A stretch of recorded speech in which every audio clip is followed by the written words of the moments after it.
Microsoft has been boasting the Xbox Series X as the world's most powerful console since it was revealed in 2019 as Xbox Project Scarlett.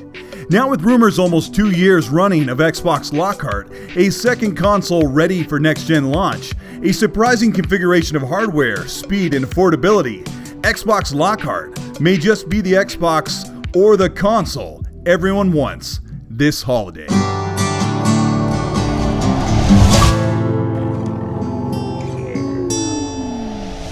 This is Colteastwood, thank you for checking in. I'll keep this one short. I have a couple videos about Xbox Lockhart already, but new information has come out from insiders and hardware API leaks, and today we'll break down what that means for Xbox, alleviate some concerns, and how games will play on this other model. Hit the like and subscribe if you enjoy this kind of content, and let's talk about Xbox Lockhart. The Lockhart console would be the graphical power of the Xbox One X and the processing power of the new Xbox Series X. The two models would be likely named the Xbox Series X and Xbox Series S to remain in line with the S and X of the current generation.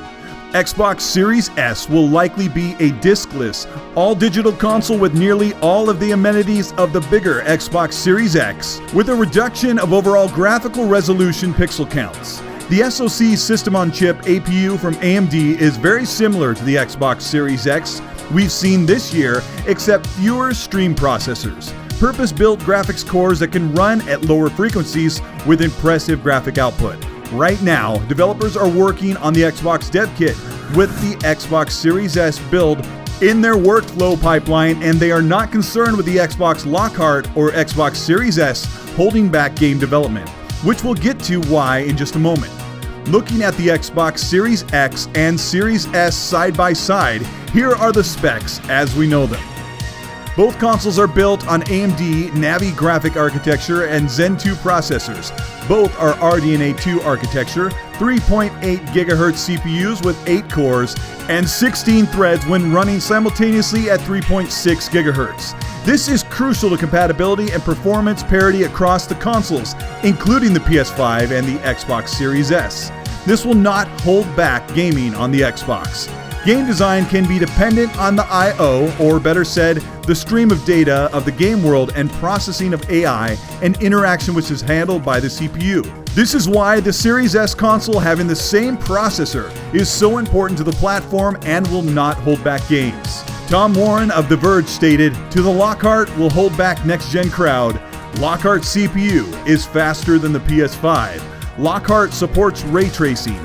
Game developers have been building PC titles for multiple GPUs for decades." The real boon to power and spec heads for the Xbox Series S is the rumor, backed by hardware test data leaked online, that the Lockhart Series S is a 4 teraflop console compared to the 12 teraflop Xbox Series X.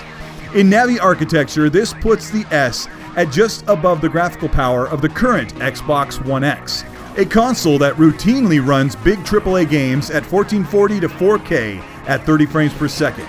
Since the Series S CPU is over 2 times faster than the current Xbox One X, even as games advance with more complexity, the Series S will easily perform 1080p to 1440p at 60 frames per second or greater with its raw power. The best part of this trimmed-down GPU is that it is still reported to fully support ray tracing, advanced physics, AI, and immersive audio, meaning that in line with any GPU, the only thing scaled down will be pixel counts, as they take a massive load off the CPU. And for developers, this is the easiest thing to make concessions on their games, just lowering the resolution. The Xbox Series S reportedly has less RAM with a total of a supposed 12 gigabytes of RAM, with about 7.5 gigabytes fully allocated to the games, all of which are likely the same configuration of speed at 560 gigabytes per second and the rest at 336 used for recording, streaming, quick resume, and other operations. Both will have a 1 terabyte SSD with raw speed of 2.8 gigabytes per second and double that under decompression, all backed by Xbox Velocity architecture, which is being touted as the PS5 SSD competitor on many facets, especially under multi-platform game comparisons to come. Cost savings is one of the main driving factors for the Xbox Series S, and with a smaller GPU which can reduce 25% of the cost of the console, a lack of a UHD Blu-ray drive which saves a portion of the cost, a smaller form factor, and less RAM, which is one of the most expensive components in the entire console build, we are hearing that the Xbox Series X is half the price of the Xbox Series X, which means that if we believe the X is $500, the S could be sold for $300 or even $250, making it over $100 cheaper than the PS5. The console itself may not be a rectangular prism like the Xbox Series X, as it is being reported to look more like a traditional console with a more slim profile. Xbox has all the bases covered across the ecosystem with the most powerful console and the most affordable console, as well as having their games on PC. We won't see the Xbox Series S until August, when the price and pre-orders will go live across the world. So it looks like Xbox has the hardware in order, ready for next generation, but it's the games that matter most. Next up, we have dozens of games ready to be revealed for us in the big Xbox 2020 event coming this July.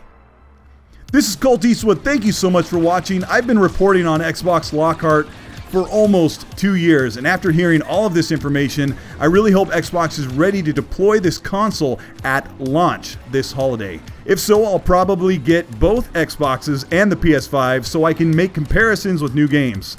Price is a big deal to most people, so let me know which console you plan on getting, the X or the S. If you enjoyed this video, please let me know by liking and subscribing to the channel. Supporters can join the Patreon or channel membership and get early access to videos and monthly giveaways. Thanks for everything you do, and share this video on Twitter or Reddit or wherever you discuss video games, hopefully in a civilized way. Have a great week. Enjoy your games, and as always, be nice.